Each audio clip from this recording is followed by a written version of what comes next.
Franchise is presented by FakeShep.net with support from Emrysell. If you're looking to buy an iPhone, iPad, MacBook, or any other Apple product, visit Emrysell today. They offer refurbished, top-of-the-line and next-to-new Apple products at a fraction of the regular price. And if you're looking to sell an Apple product, they'll buy them off you too. Visit emrysell.com.au. The Karate Kid arrived in cinemas in June of 1984, and with a title that suggested a generic schlocky kids flick, it actually delivered a swift kick to the face of audiences all over the world, and it became a global phenomenon. The classic underdog story resonated with its viewers. It earned itself a justifiable legacy. It gave way to 3 official sequels, a remake, an animated series, video games, iconic hit singles, and, most recently, a long-awaited event series picking up right where the original storyline left off. Not to mention the massive string of merchandise, action figures and novelizations. You're listening to Franchise, a brand new podcast from FakeShep.net. I'm your host Glenn. I'm sitting here with Jared and Sean.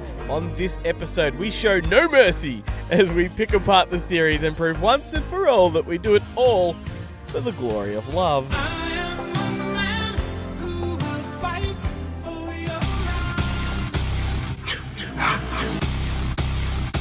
Well, I think I have a thrush. What the fuck is a thrush? Farewell, dear shithead. The idiots! No fucking shit, lady! Do I sound like I'm wearing a piece of shit? Lick my plate, you dog dick! How's it going, boys? Very well. How are you? I'm not too bad. A little froggy this episode. Yeah, you sound a little bit like maybe someone punched you in the throat there. Really? I've been trying to conceal it. Thanks for the compliment. No, that's all right. Punched in the throat, or he's smoked 15 black Cuban cigars and drank 3 pints of whiskey before he got on mic. Yeah, I've been hanging with the Miyagi. Yeah, that guy knows how to party. Yeah. Yeah, he's got it in him, doesn't he? Gets a bit loose. Ran into Johnny around the corner and, well, what can I say? So we're here to talk about The Karate Kid, and the first question off the bat is, what is the best film in the series according to you? Not necessarily best, favourite. Let's go with favourite. What's your favourite film in the series? Undoubtedly number one. It's got to be number one. Number one. It's Shit. both my favourite, and I think it's the best of the franchise. I completely agree. Okay. Why? Are you going to tell us that? You're going to say number 3 or 4, aren't you? He's saying 2. He's definitely saying 2. 2. Really? I love number 2. I Two's do. good. You know, Two's good. Yeah, It's got exotic locations not- like Hawaii. I mean, Japan. Yeah. Sorry, Okinawa. You just shattered the illusion, Jarrett. Sorry. It's not the best film in the series. Number 1 clearly is, but I think it's my favourite. I like the texture and the aesthetic, and it's not a fight movie. And the Peter Cetera song. Yeah. Is that what it well, was? Chicago? well, just hold your britches, Jarrett. We'll get to that. No, but it's just it's a fantastic film. I love the setting, the location, and it's a Miyagi story, not a Daniel story. I like that. So we'll get to that in a minute. So that's interesting to know. So that will hopefully fuel our conversation as we go in. So let's talk about The Karate Kid from 1984, directed by John G. Avildsen, written by Robert Mark Kamen, starring Ralph Macchio. Is it Macchio or Marchio? Marchio. All right, Ralph Macchio. We always have this issue on every podcast Every we do, podcast, but for yeah. once I think there's actually, sometimes it's 3 of us that can't agree. All 3 of us, but we're 2 of us this time. Okay, cool. And Pat Morita, who is credited as, Noriyuki Morita in this film? Yeah, right. So Yeah. he was credited as that on the first film. As a gimmick. Right, and then the second film we went to Pat, and Yeah. then by the 3rd or 4th film, it was the full name, and Pat in the middle. Yeah. Yes. Noriyuki Yeah. Pat Morita. Yeah. Wow. You're on it? On what? That. Sudafed? Yeah. No, that's Glenn. Guilty as charged. Also, Martin Cove, Elizabeth Shue, and William Zabka. So, shall I go through a little bit of a synopsis? Yeah, please. Please. It's a little bit lengthy, so let's see if we get through it. Daniel LaRusso is a scrawny kid from Jersey who moves to the Los Angeles suburb of Reseda and finds himself the target of local bullies. When he falls for the lead thug's girlfriend, or ex-girlfriend, he makes enemies that he can't defend himself from, so he turns to Mr. Miyagi, the local handyman at his apartment complex. He learns to defend himself with karate. The bullies' karate school, the Cobra Kai, led by merciless Vietnam vet John Kreese, takes exception to Daniel's attitude and challenges him to a fight at the All Valley Karate Tournament. So as mentioned in this intro, this is a classic underdog story. There's nothing particularly original about the movie itself, and I guess there's plenty of similar films that came before it, but there's something, I think, about The Karate Kid that really struck a chord. What do you guys think makes this a good film?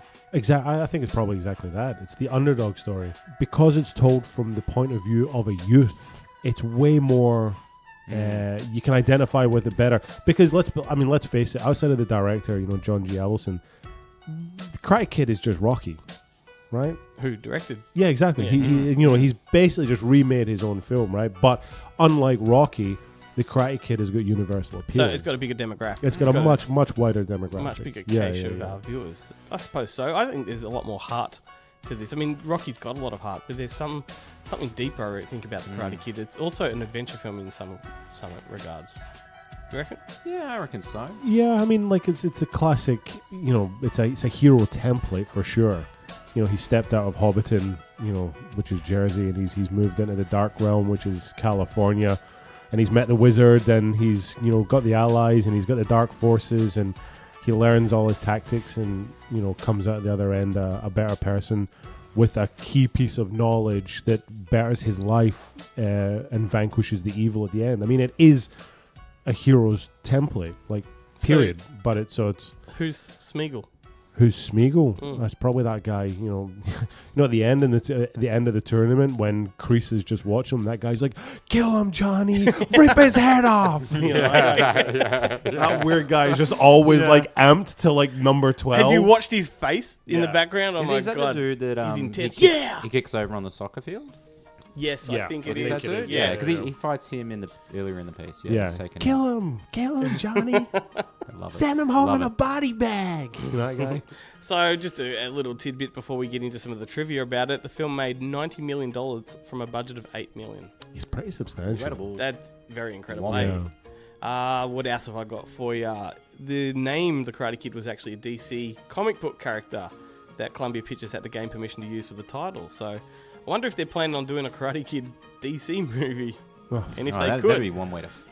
Yeah. No, I can say fuck tonight. Yeah, It's not- tonight you it's- can. You're not. Can we? Yeah. I mean, yeah. You're not getting anything taken from you tonight, mate. No films are getting funded tonight. Is there anything you guys want to say about this first film before I throw some trivia at you? Just the soundtrack. It's fucking phenomenal. Like, It's so so many good. Great songs. Yeah, like yeah, Cruel yeah. Summer. It's a banger of a Would you like to soundtrack. sing one for us? No, You're the I'll best abstain for now, and I'll come back for Glory of Love when we talk about number 2. All right, well, that goes without saying. Hey, some bits of trivia. Sean Penn and Charlie Sheen both turned down the role for Daniel, which I find interesting. Sean Penn's an interesting one. Would he have just done Fast Times at Ridgemont High around about this time? Yeah, 84? Probably, yeah. I reckon. I don't think Maybe it was actually. It was probably on the cusp of him doing that movie Bad Boys. Yeah. That would have been 84, 85. Yeah, and at So he's close probably range. looking for more adult type roles, I'd say. Like, Yeah, at artists close or range whatever. wasn't too far beyond Yeah, that that as would have well. been about 85, 86. 86, I think Yeah. it was for James Foley. So I mean, that's probably my estimation would be that's why he turned it down, was because he was looking for more, serious, Sean Penn-ish kind of roles, dark and brooding, and I guess I don't know. And it worked in Columbia's favour because, I mean, look, Sean Penn by 89 had aged considerably. He'd done like Casualties of War in about 88. So if it stuck with him, he would have looked like a guy in his mid-20s. Yeah, It's yeah, true. yeah. It's true. Holy He'd been shit. married to Madonna by that point, actually. He probably wouldn't have been far off. Married yeah. and divorced. Yeah. Married and divorced and already punching photographers. Yeah, living in a trailer on the beach. So also Toshiro Mifune, I think that's how you pronounce his name. He was one of Kurosawa's muses. Was auditioned for the role of Miyagi, but considered too serious for the part. Yeah, he would have been too serious. I reckon. reckon? Well- I reckon he would have been. Yeah, let's just go for Al from Happy Days.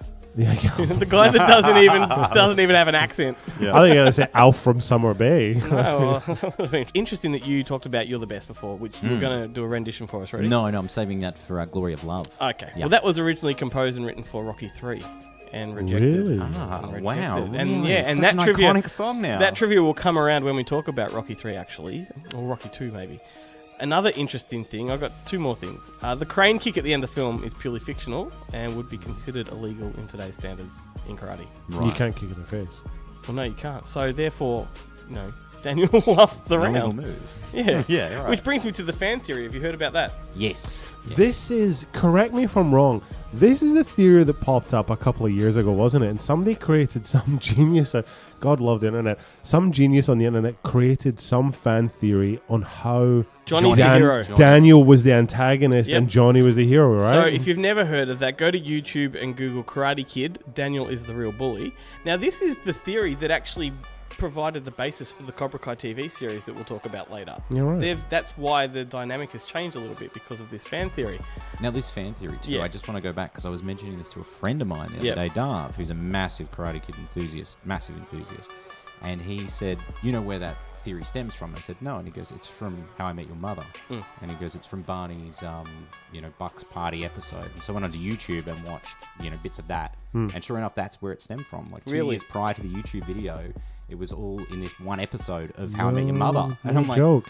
whoa. Well, some points in the theory. It's that Johnny is reactionary in every circumstance, right? So Daniel always attacks first in every confrontation, and Johnny defends himself, which is true when you watch That it, is true. right?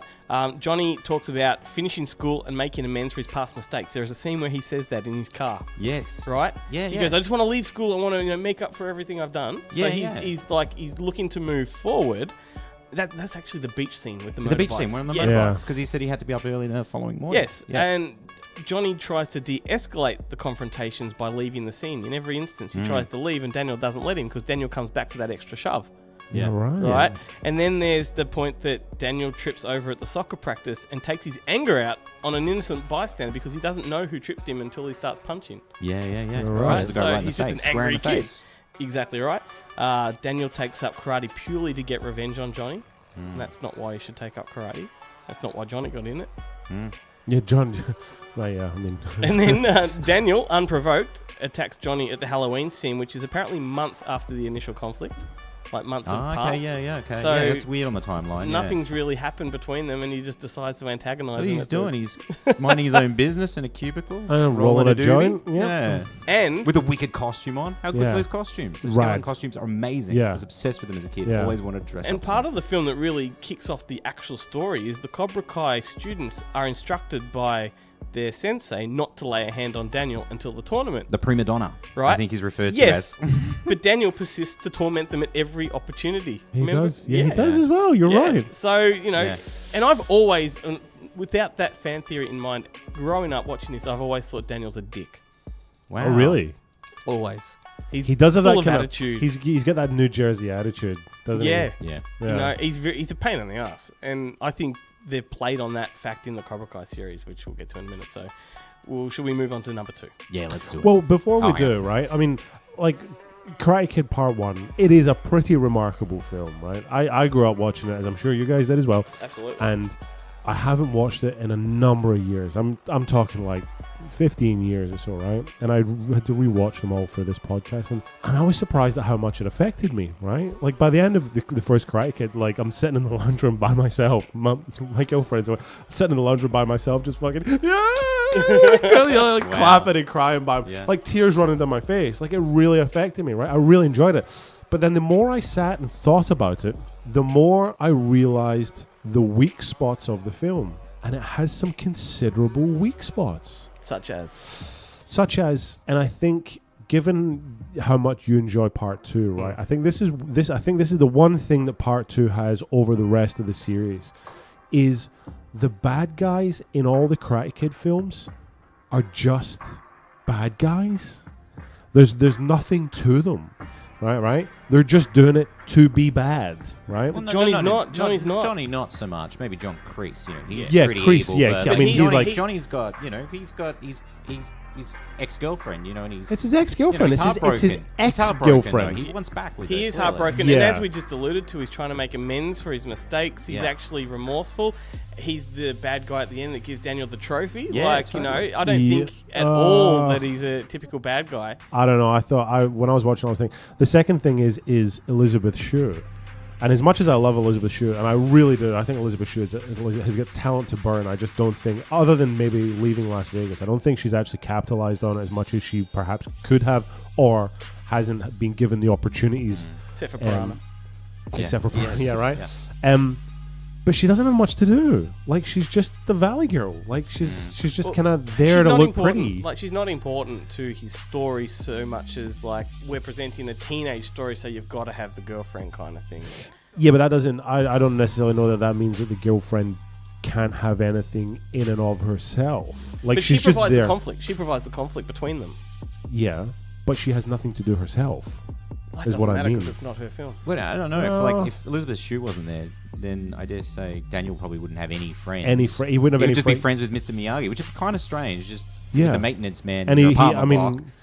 but He gets trashed every now and in the again. shed. But- Bonsai. outside of being a plot point, Yeah. she has nothing. Like she isn't a thing. She's nothing.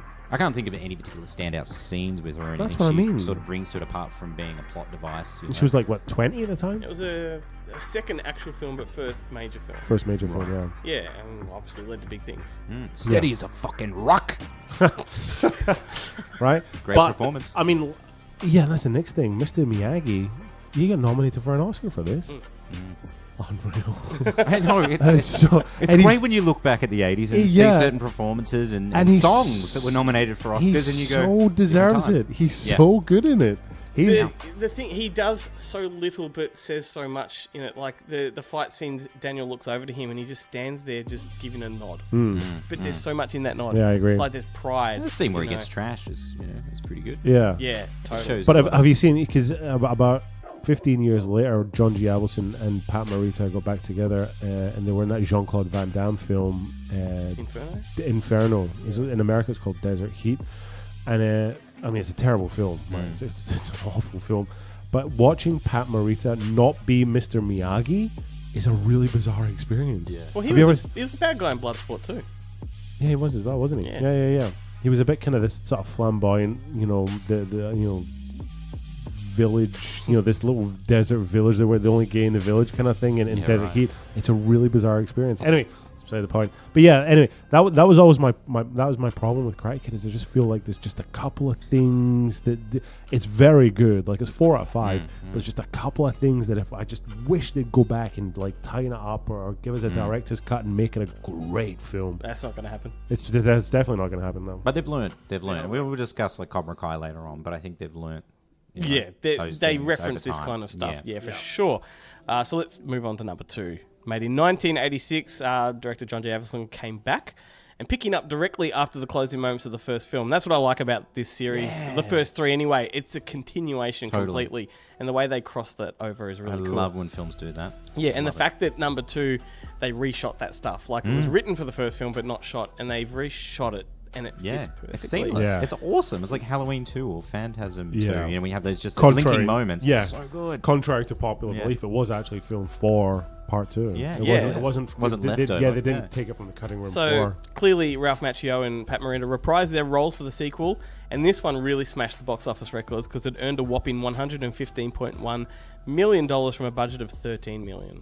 Massive. Huge. They upped the That's budget by huge. what, like 5 5 million? mil. And then they made what, an extra 40 mil? Yeah, Them's the good odds. They've got their Very audience hook, line, sinker, and let's just slap them with a sequel. So Daniel and Miyagi travel to Okinawa to sit vigil at Miyagi's father's side. So with the concrete jungle of Los Angeles being replaced with the ancient landscapes of Japan, Hawaii. What is it? Japan. Honolulu, wasn't it? Honolulu. Yeah. The film is a bold shift in tone. It presents a much more drama-driven story with less emphasis on the fighting. And of course, old wounds are reopened when a conflict with an old friend is resumed, thus giving the narrative its arc. Now, this one I said to you before, I like this because it's Miyagi's story. Yeah. Yeah. And the fact that we're talking about Pat Morita having that emotional drunk scene in the first film, Yes. his breakdown in this one is Beautiful. Yeah. it's awesome. I really agree. It is awesome because those tears get ya. Yeah. And they Where come, was his Oscar nod for this one? Yeah. I know. they come so slowly and Yeah. organically. I know, and it's weird because you're used to seeing Miyagi so composed and so controlled, and that when those little slips of emotion come through, they're really affecting. Are we going to mention Daniel gets another love interest? Or Go for it. Like- Is that because Yeah, but again, she's got nothing to do. I know. She's got nothing to And do. This one feels kind of so forced at the same time. I was Yeah. like, do we need this? We already had this in the previous one. And Well, we're it's not because getting this much Elizabeth traction. Shue refused to come back because she was studying at the time. She probably Right. thought, well, I had nothing to do in the first Yeah, one. Precisely. yeah, exactly. She went back to Harvard, didn't she? She's a Harvard girl. And yeah, Okay, so so- they just crowbar this other lover. Yeah. They crowbarred in the exposition at the beginning. Oh, she dumped me. Like she met this other guy. Yeah, like you're yeah. just like, oh, is that it? Is that That's is that her? written out. That's their swan song. But I Like kind of like that that's how they've done it. Like, just Yeah. like, let's just get this out of the way and move Yeah. on. But do you think the fact that they've, like you said, crowbarred this new love interest in, does it make that love interest necessary to the story? Like, they've obviously felt a need for it. Or is that just to make it a bit more diverse? It's probably just to it's Level out the genders, maybe. maybe, although I don't know if they were necessarily concerned with it that much back in those days. It feels like an Oscar checklist film. You know, like you gotta, guy meets girl, blah blah. Tick all these boxes, make sure that it appeals. Because if you take her story out, it doesn't make any difference. I in the guess film. there's an appeal to have a pretty little Japanese girl in there. Yeah, I mean, but no bearing on the story whatsoever. Take her out of the film. But I guess it's something that the audiences maybe want to see. They don't really care too much if it's, they're kind of Tokenistic like, or not. Yeah, that's it. Okay, so anyway. Yeah, again, it's sort of like, what's this love interest in It's him? bizarre. It's like he's always seemingly finding somebody somewhere. I know, Can't so find easily. friends, Yeah, but he can find just- ladies. and not even just women, just like gorgeous women. Like, yeah, bizarre. All right, now on to what you've been waiting for. So, just as You're the Best from the first movie was rejected by Rocky 3, the obvious amazing single of this one, The Glory of Love, was written for Rocky 4 but rejected by Sylvester Stallone in favour of Hearts on Fire. Now, Jarrett, would you like to give us a Jeez. rendition of either song? Either would be good. Like a knight in shining armor from a long time ago. Okay, that's all you get from him. So good. I fucking love that Why song. did you go to that verse? I don't know, because I kind of like it. It's just sort of, you don't hear that in a contemporary pop song. Like a knight in shining armor. From a long time ago. I think that this is the greatest movie.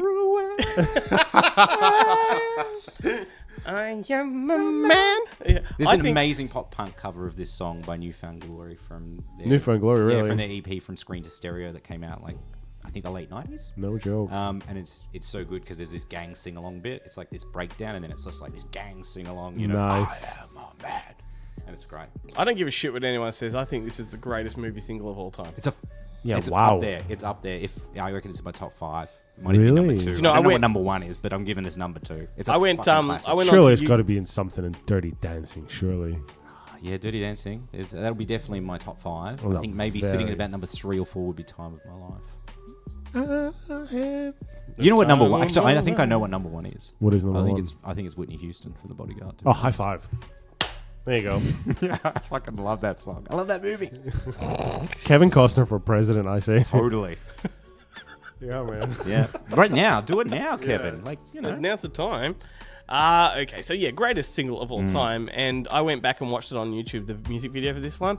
I teared up watching the music video because Really? those Wow. back then they had the singer talking to screen. He's in a dojo singing "Glory of Love," Yeah. but then they cut to scenes from the movie. But they Yeah. cut it slightly slowed down a little bit, Right, So right. it Oh, fits the yeah, music, yeah, yeah. and you get the feels. Like you're watching, you're Beautiful. like, you know what? I'm right back there, right? Good. That's fantastic. And that's when you could have a music video that would help a single chart because it would play on MTV and Yeah. play on all the music shows. And, Don't get him anymore. What's the guy's name? Peter Satara? Satara from Chicago. Chicago, Who yeah. also had an amazing song, Chicago. Hard to say I'm sorry, from Summer Lovers, which ties in with our previous podcast, Honey, I Yeah, Shrunk the Kids, 'cause it was yeah. directed by Old Mate, Yeah, boom. whatever his name was. Full the guy that circle. directed Grease. Full circle. There you Colonel go. Kleiser. That's it. Randall. That's right. Randy Randall. Yeah, well, I mean, I guess he's a bit like Kenny Loggins. He had all these number one hit Yeah. singles from movies. Totally. Or did he? Is this just the only one? No, I well, I don't kind know of if they were feel number like ones, but did have a number of singles. that feel were like he's featured all in over the films shop, in yeah. Chicago.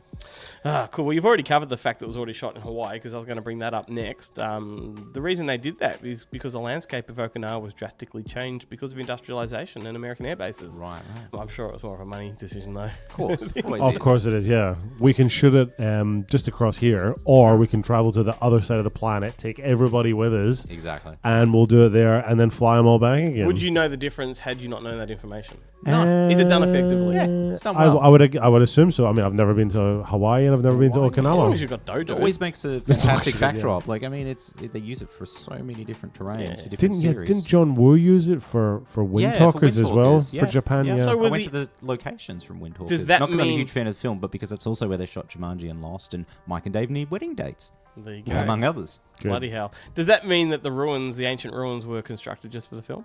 I'd say so. So that's a really good set Yeah. piece. That was a very cool set piece. Yeah.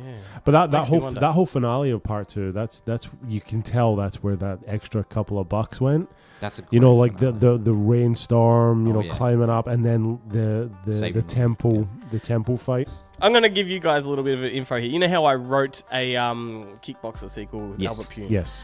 I imitated the final scene from Karate Kid 2. So the end scene was in Ancient Ruins. You know the scene where the guy swings down on the chandelier, on the the lanterns? I fucking love that. It's a great piece. love it. I had something similar to that, and then instead of the fight happening just as it's about to happen, some guy on a boat out in the ocean shoots like a sniper, just kills him right there and then. So we that's bypassed. fucking unpredictable and Yeah, cool. we bypassed. I'd be like, whoa, I didn't see that coming. We bypass the fight. Someone gets shot by a sniper. The hero gets in a boat and gets away. That's how I ended it. That's an awesome ending. No one would have seen it coming.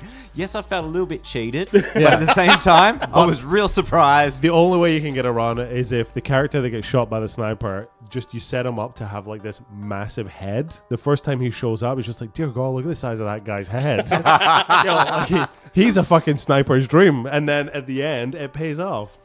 I'm going to rewrite it. You should probably rewrite it, Alright. Glenn. You could, you know, Excellent. Giant head. yeah, And I'll- Watermelon yeah. on a toothpick.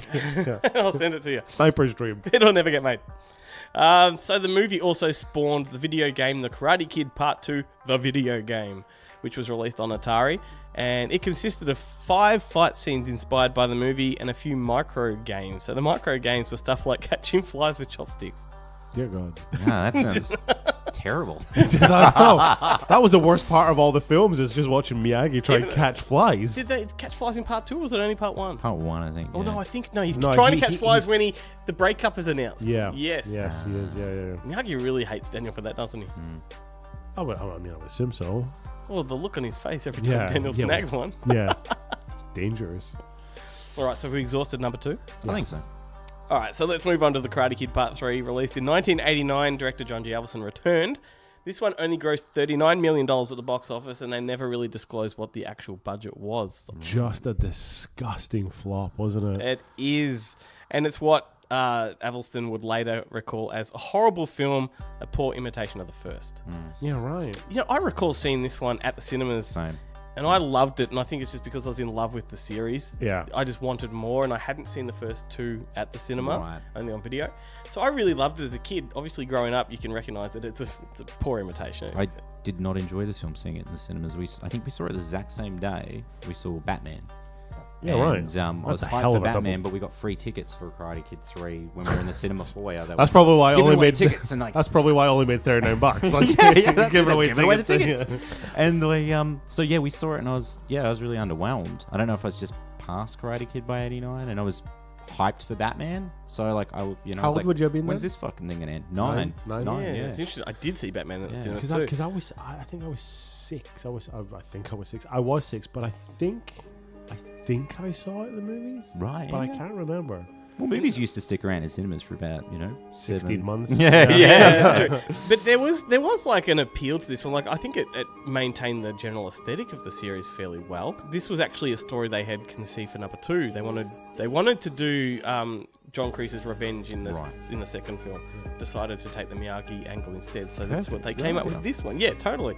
It's a really bizarre. That's restraint. A lot of restraint shown there. Yeah. Instead of bringing John Kreese back into it, let's wait a bit. Well, I mean, it's a really bizarre. It's a really bizarre revenge film when the guy who's seeking revenge is only in the film for about 3 minutes. True. Like They sent him on holiday. Yeah, they sent him on holiday.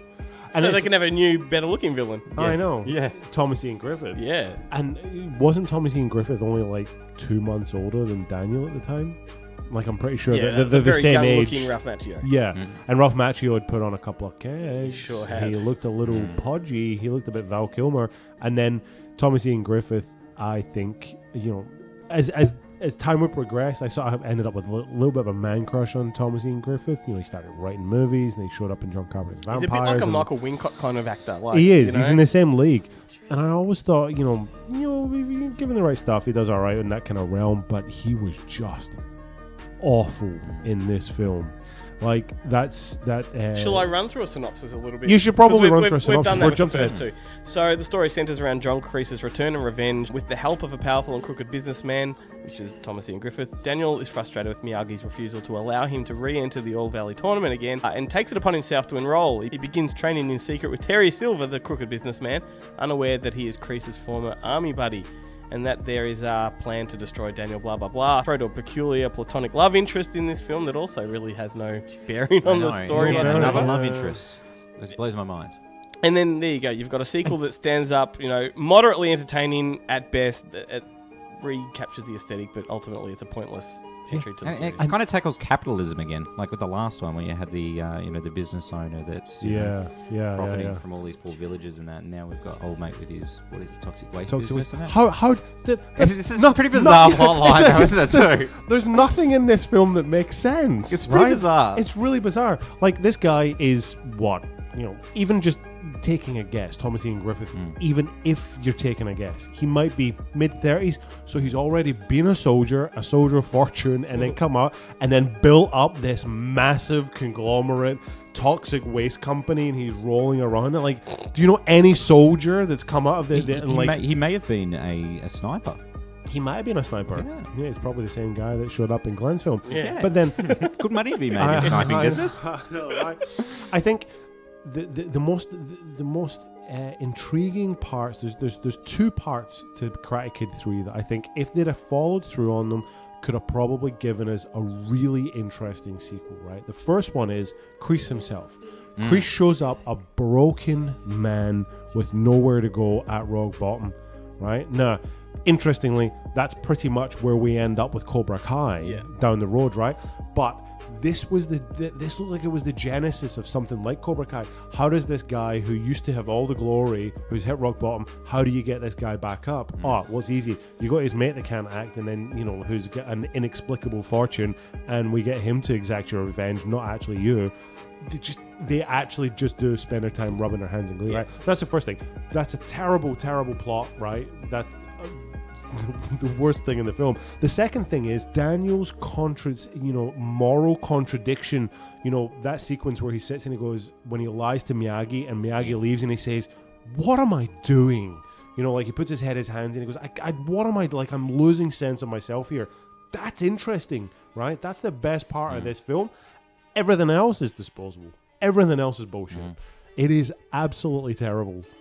Completely jumped the shark. I hated it. I hated it so much. Wow, that's a lot of hate. That's a lot of I mean, it seems it's the third film that does it typically for Sean there. Like, Honey, We Shrunk Ourselves, and now the Karate Kid 3. I can't wait to hear his thoughts on the next Karate Kid. Jesus. I can't wait to see that movie crossover. That'd be interesting. And so this is the interesting thing about this one. It's one of the earliest movies to ever be presented in letterbox on VHS. Oh, wow. Oh, I didn't really? realize that. Yeah. So I found that quite... That's pretty cool. Yeah. So. I just can't comprehend that the director and the same screenwriter for all three films. Yeah. It's amazing. It's so rare to have a series of films, films of this nature too, that are, popcorn type, high concept, just films that have the same, writing directing team returning to them. I think too, because the second one was fairly maligned by the critics. It was fairly savaged. Yeah. It won at the box office, but not really critically acclaimed. So I think they're trying to recapture that first one. Okay, let's go back to that winning formula. Failed. Yeah, I know. It's funny you say that, because Robert Mark came in, he ended up obviously going on and teaming up with Luc Besson quite a bit. And Robert Mark came in, he's Luc Besson's co-writer for things, just about everything that Europa, which is Besson's company, have produced over the last 10 years. He's pretty much responsible for it. Taken, Transporter. It's true. He became like the go-to guy. But none of these things seem to have the heart of the Karate Kid. Like, they all just become like these cookie-cutter franchises where they just bang out sequel after sequel after sequel, which I guess is what the Karate Kid ended up kind of becoming, by the time Part 3 rolled around. So the template was already there. We should have probably seen it coming. Well, he must have just had one good story in him, because number 1 and 2 are essentially one good story. Totally. Yeah. Just from different perspectives. Yeah. So. And that is the next thing. All those films are basically just the same story. Just Taken is just Taken 1 is in LA, and then Taken 2 is in France, and then Taken 3 is in like San Francisco or something. Like, it's the exact same story over and over again. Maybe we'll cover that on another episode of Franchised, brought to you by FakeShame.net. If you're looking for a new Mac product, M-Resell is the place for you. Don't throw your money away on stupidly expensive Apple gear when M-Resell provides top-of-the-line, totally refurbished products across the Apple range. Whether you need a new iPhone, iMac, Mac Pro, iPad, or other Apple products, visit M-Resell. And if you're looking to sell your Apple gear for whatever reason, M-Resell can offer a generous price with full data erasure, fast payment, and free shipping. Visit M-Resell's website to see for yourself. FakeShemp.net uses their products, and they wouldn't steer you wrong. Visit mresell.com.au.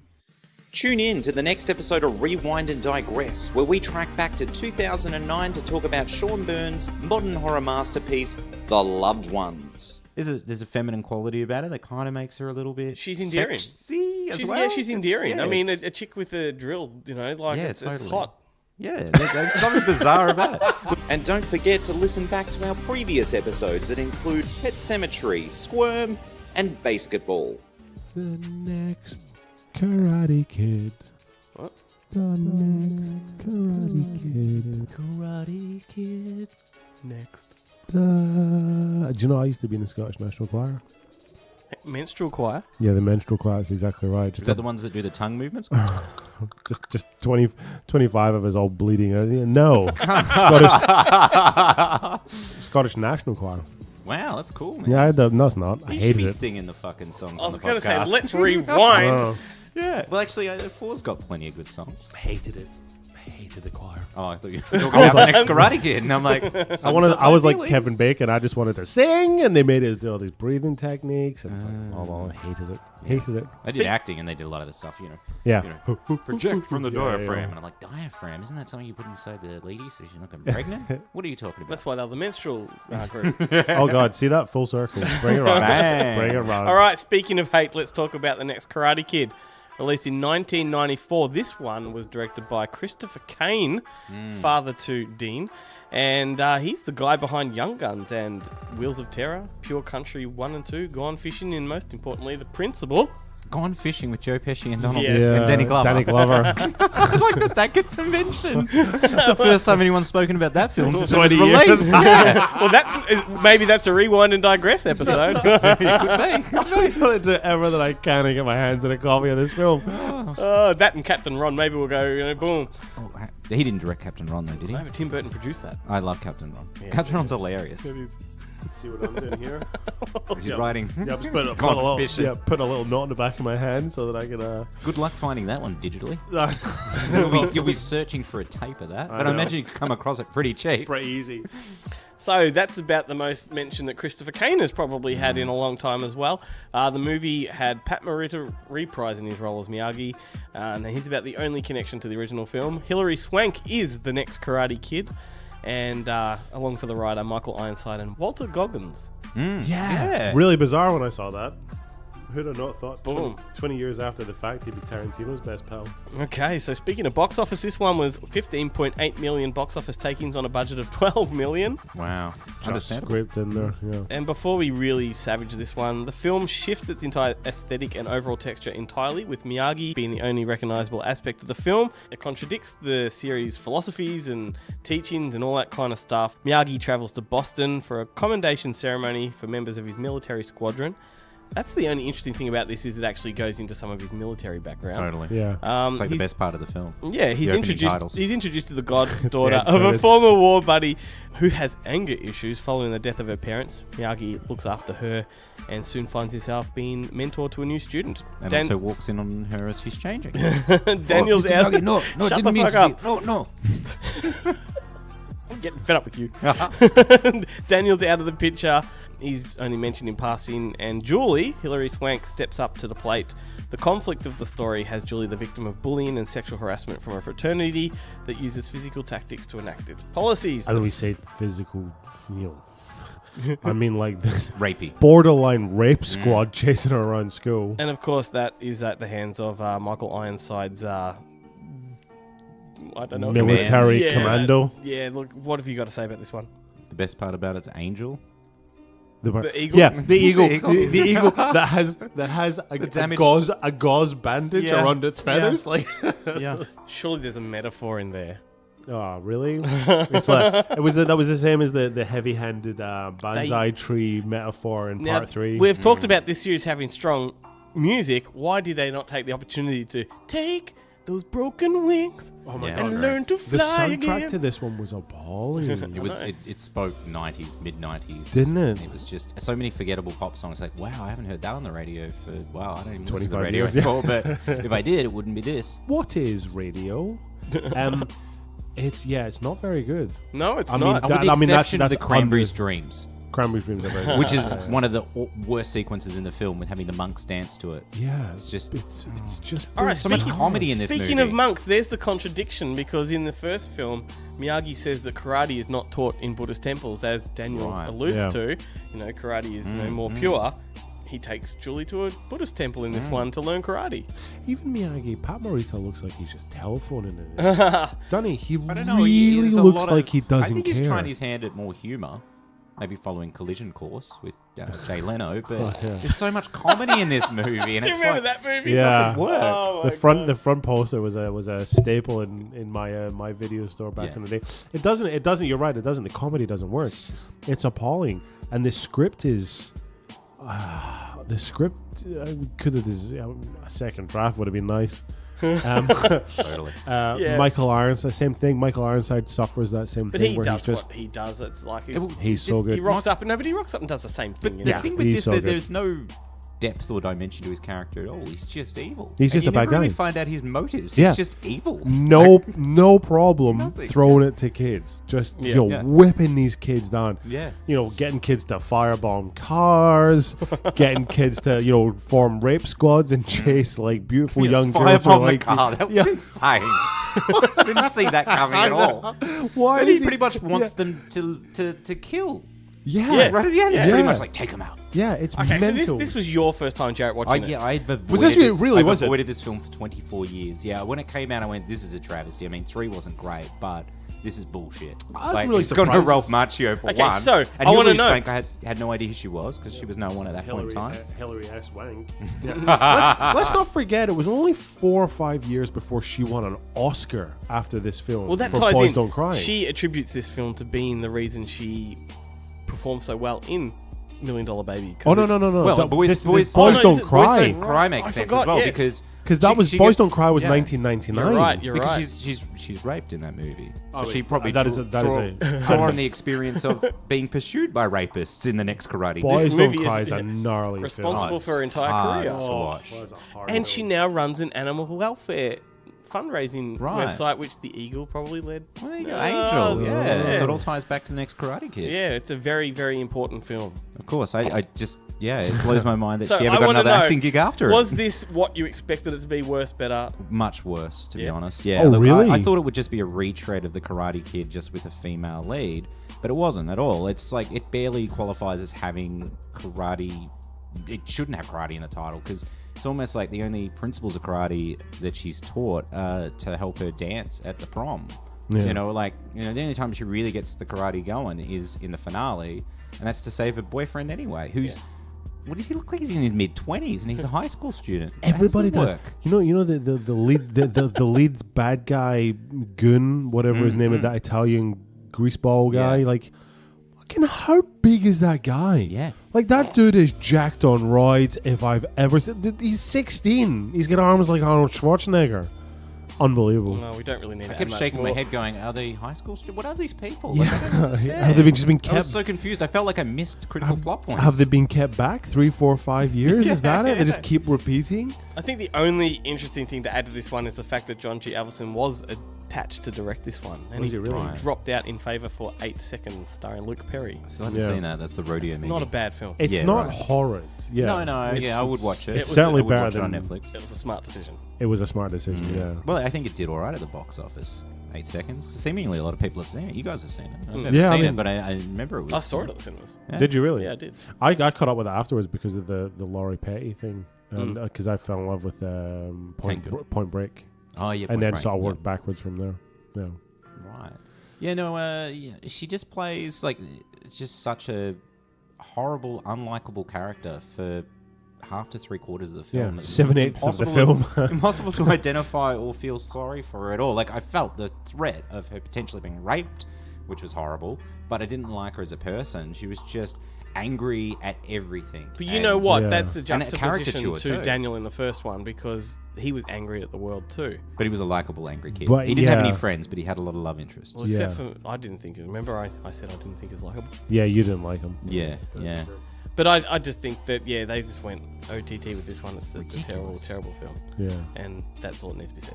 I agree. I'm going to move on really quickly to the animated series. I'm going to gather neither of you have really seen this one. No. So I'll just quickly mention that it was made in 1989. It ran for one season, 13 episodes. Daniel was played by Joey Dedio, and Miyagi was played by Robert Ito, which he's a name that you might see in credits here and there. The series ditched the tournament storyline and was more of a Saturday morning adventure series in the vein of Mysterious Cities of Gold.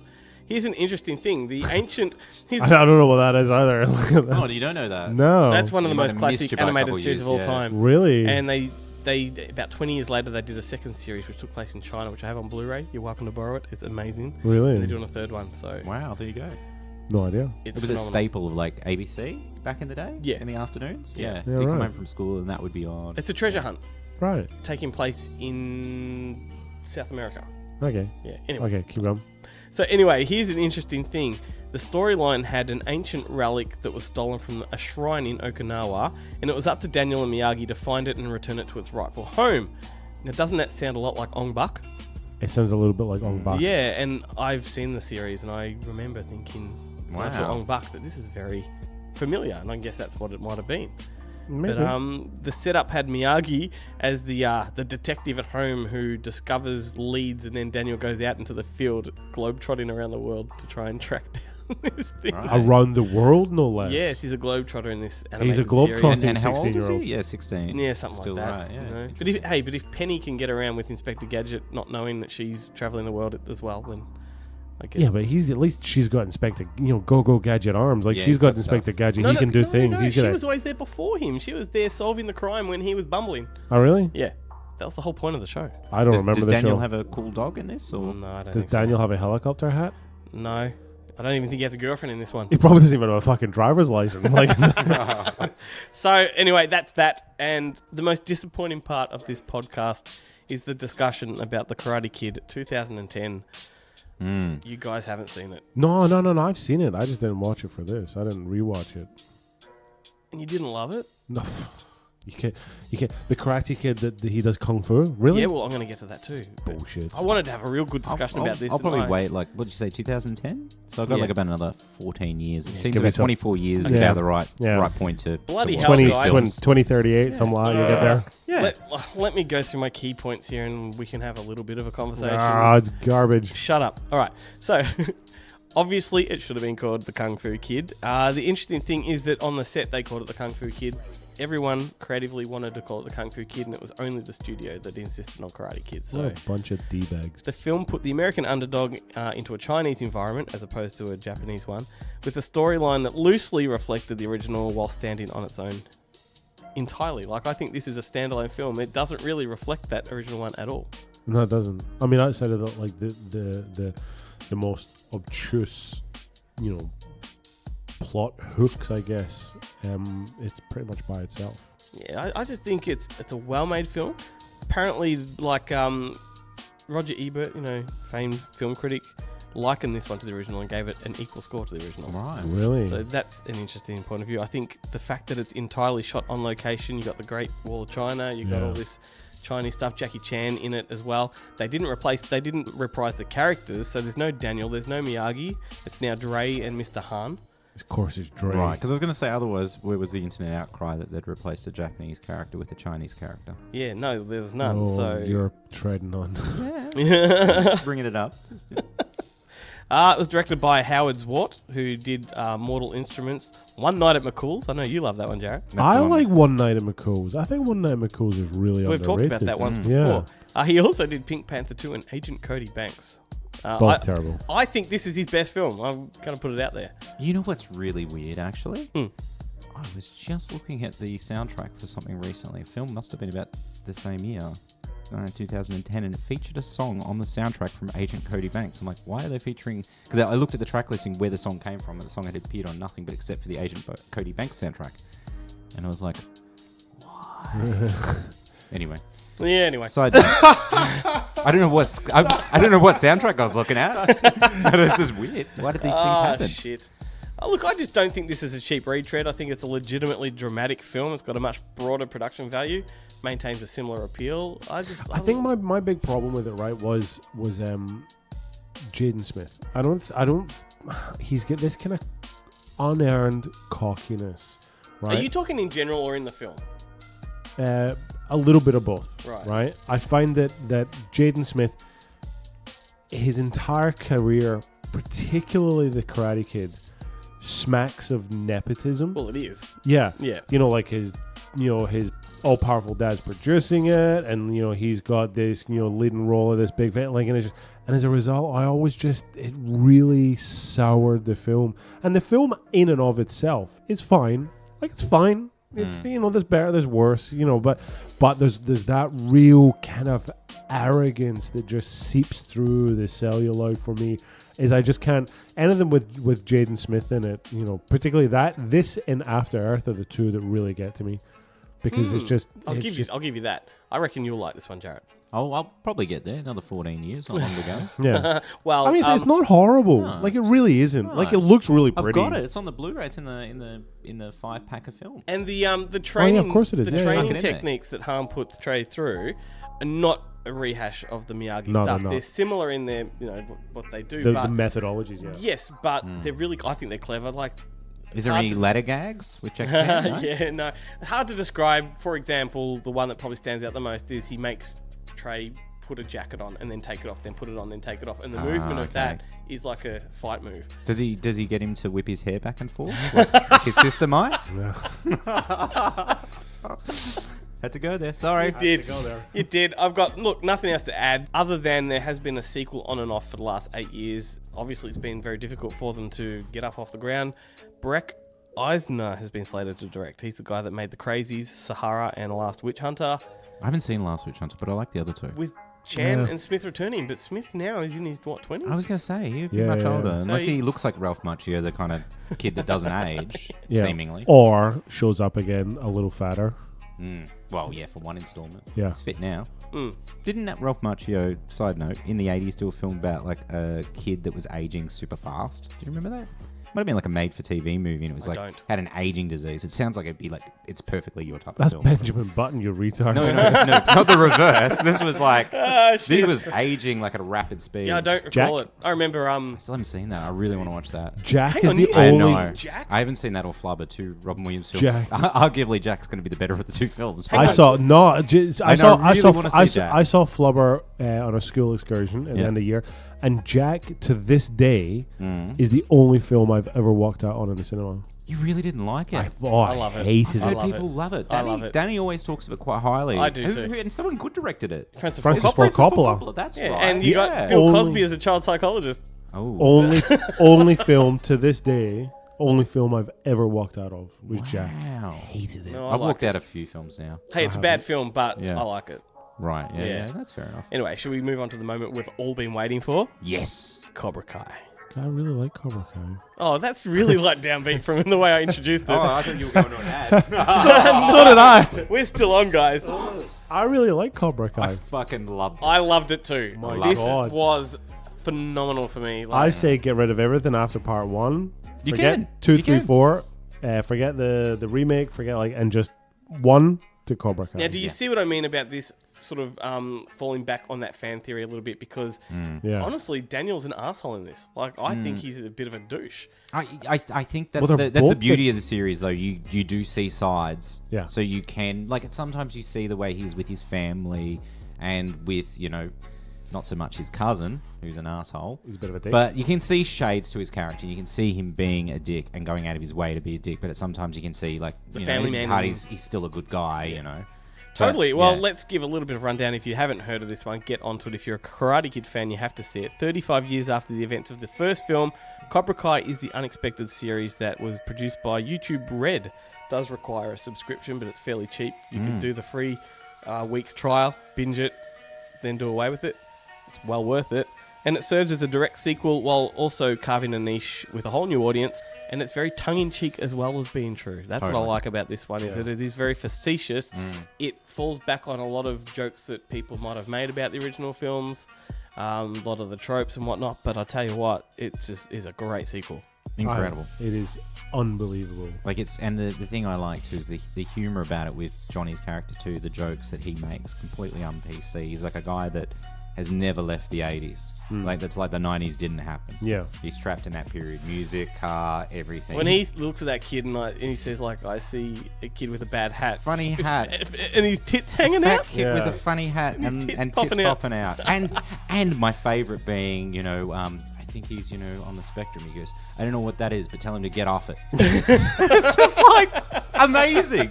Do you know what? The jokes are so good and fast. When I was watching it, I thought two things. I thought, this is really refreshing to see somebody who just doesn't pander to the PC just now that's thrown through. And then the second thing I thought was, they could have probably pushed that a little bit further. No, I think like the PC thing. I think the PC thing they could have pushed that a little bit further. Maybe. But it puts me in mind of Clint Eastwood in Gran Torino. A little bit. That kind of same Asperger's Xavier, no filter between brain and mouth kind of thing. That wasn't Asperger's. That was just old school. That was just old school. That was old school. And this is school old grit. school, and I think that's it. It's like it's come from the 80s, and that character's not left the 80s. No. And it also makes you reevaluate the Cobra Kai's position in the first one. I agree. Because this is about the Cobra Kai kids, and they're all good kids that have taken up karate to defend themselves against, arseholes at school. Totally. And so maybe that's what Cobra Kai was in the early days. And, True. and we just never got that backstory. And that's kind of where this is filling that little grey area. And it shows you that Johnny was kind of in it for the right reasons to begin with. It gives him a backstory that's really strong. Incredible backstory too. You learn all about his, his upbringing, his stepfather, and and the relationship between his mother and that. And God, there's just so much depth. And doesn't that bring it in line with that fan theory? Totally. Absolutely. So undeniably that's connected. Like where they've gone, hey, there's something in that. Let's follow it. I love the fact that Daniel's a car salesman, and LaRusso sounds like a car dealership. Doesn't it? It does, yeah. I love that. They do reference Karate Kid 3 because they talk about the bonsai store. Yes, I just do. realised it then because there's no real major references to the second or third film, but they do reference that point about the failed business. Yep. Oh, and they reference Elizabeth Shue. No, from the first film. Yeah, that whole bit about Facebook, and he's like, "What's the Facebook?" It's just terrific. And then they're hanging out in a bar, just like guys. Yep. I'm so glad this thing was made, and I'm so glad that number 2 has been greenlit. So good. I don't want to spoil too much, only because this obviously has only been up for a number of weeks, maybe a month now. Yeah. So there is a lot, people that haven't seen it yet. But where the series ends opens up perfectly for the second season. And if everyone comes back on board, which hopefully they do, I'm not going to be a party pooper either and spoil that moment for anyone, but that particular moment has been spoiled anyway because certain people have been on daytime television in America revealing that before even episode 1 damn shame, ran. Damn shame. Look, it retreads so many plot points from the original, even like how you've got Johnny living in the apartment complex with the new protege, whatever the new Karate Kid. And so those things are done, but they're done so well, and sometimes they're done and I don't even realize until after the point. I was like, oh, this is kind of. But then you've got the story of connected it in. Daniel's daughter is a fantastic character. I liked her a lot. She's great. I like the training stuff with Daniel taking out Oh yeah. I don't want to spoil the character and his identity and all that, but taking his protege out, like they've both become the master. Yeah, which is interesting. What else? It's just, and I like it's called Cobra Kai. Like it could have been called Karate Kid. Easily. It's sort of it's a new thing. And where's season 2 going to go? It's a great example of dramatic writing as well, isn't it? Like I was told when I was at film school, the essence of drama is I believe in ABC, but don't ever ask me to do D. And then you take every opportunity you can to throw D at your protagonist or your antagonist, whoever the case may be. And Johnny's a perfect example of that. Johnny just wants to, even from that first sequence where he's taking the trash out and he bumps into Miguel and he says, all good, more foreigners. He's like, I come from LA, just because I look. He just wants to be left alone, and then you do everything you can. I mean, the series is 10 episodes long, and I'm up to episode 7 just now. I didn't quite make it to the end. But they just the writers have got this extraordinary talent of just taking everything in Johnny's life and just dismantling it around this guy's ears and seeing how this guy climbs out of the quagmire that he's in. It's great. And once again, alluding to that fan theory, he's a reactionary character. Yeah. Like everything in this, he reacts to. It's he's not an antagonist, really. He's got his little moments, but that's sort of provoked. Yeah. Yeah. I was really impressed. Thought it was really Who would have solid writing. thought that Karate Kid this would happen? I was at a loss, man. Because when the Karate Kid remake came along in 2010, Ralph Macchio made a short film for Funny or Die, maybe one of those. Right. Where he was lamenting the fact that this was happening, and he was walking around LA depressed about the fact, and he was pissing on posters for That's pretty funny. for the new one, and all that, and that was great, and I'm sure you can find that online. And then for this to come along, when the teaser trailer started dropping, everyone thought, well, this looks like another Funny or Die video. It looks like a bit of a... It didn't look very good at all when it started, getting teased. But then every tease they did, from then on, got better and better. And then suddenly the show just comes along and just blows our fucking minds. Just in every way. Like, I mean, it's a pretty picture to look at, but the depth of character writing is phenomenal. Dude, the humor, the emotional investment I've had in this show. I was hoping that I wasn't like overselling it to you, because I'd seen it first and I was saying, dude, this is fucking great. It was you and Darv, who's the Karate Kid enthusiast, and he was banging on about it, and then messaged me one night when he's drunk and really hammered the point home. Then the next morning I responded to his message, and he said, look, I was very drunk, but I'll stand by my word. I think it was amazing. I'm about to rewatch the finale again just to double check. And then I got a message back from him. It was like, perfect. So I was just like, I was getting sold it from so many, and then when those sort of things happen, I freak out a bit. I'm like, maybe I shouldn't watch it just yet because I'm going to be, I've got this expectation upon it. But no, like, we watched the first 2 episodes, and I was banging to watch the third, and Danny's like, no, we've got to take a break, watch something else. I'm like, I was like a junkie. Jonesing for it. Scratching. And then, we did it over the course of 3 nights. It was pretty much like 3 episodes a night. Yeah, I mean, at this point, at the time of recording, I only started Cobra Kai about 24 hours ago. Yeah. And I'm already up to episode 7. So easy to watch. It's unbelievable. And I'm the same as you. Whenever a show or a film hits the zeitgeist, Game of Thrones or Mad Men or Suits or whatever the case may be, it always makes me really wary, right? Because there's got to be, in my head, I'm always thinking there's got to be something going on that it should appeal to this many people, because there's people that I know, I'm just like, there's no good reason why you should be watching Game of Thrones and enjoying it as much as you do. Like, so what is it? Is it just this mass hysteria, whatever the case? And it always puts me on edge. And as a result, that's why I didn't watch Cobra Kai until just now. But it's totally deserved of the hype. Yeah, it is so good. I haven't heard one nasty thing said about it, and understandably so. Yeah. I mean, if you like the Karate Kid, you are going to love Cobra Kai. Yeah. Oh, and just one. If you hated the next Karate Kid, you are going to love Cobra Kai. How fucking funny is it when they cut to that scene of Daniel handstanding on the rock? Like it's just this absolutely outrageous image. It was great. But it's so good, so good. And he references something that Miyagi had taught him that we've never seen. Yeah, completely. Yeah. And they can do that. There's even an entire... This is not a major spoiler because I think it's midway through the season, but there's an entire episode that's, dedicated to Pat. Yes. Well. Yeah. Very heartfelt. Pretty heartfelt, yeah. Every single episode ends on such a note that you're just like... have to. And then suddenly it cuts to the Cobra Kai logo, and you're like, oh, I want to watch the next one. So glad that you can, in this day and age, just back it up and watch one after another. Bank them up. This was like every week I'd be like hanging to watch it. There is no better way to wrap this episode up than with that logo. All right, so that brings us to the end. Thanks, Jarrett. Thanks, Sean. Thank you. Thank you. And I'll catch you both again on Rewind and Digress. It's like a knight in shining armor from a long time ago. What's the matter? You some kind of girl or something? Banzai! Banzai! Banzai!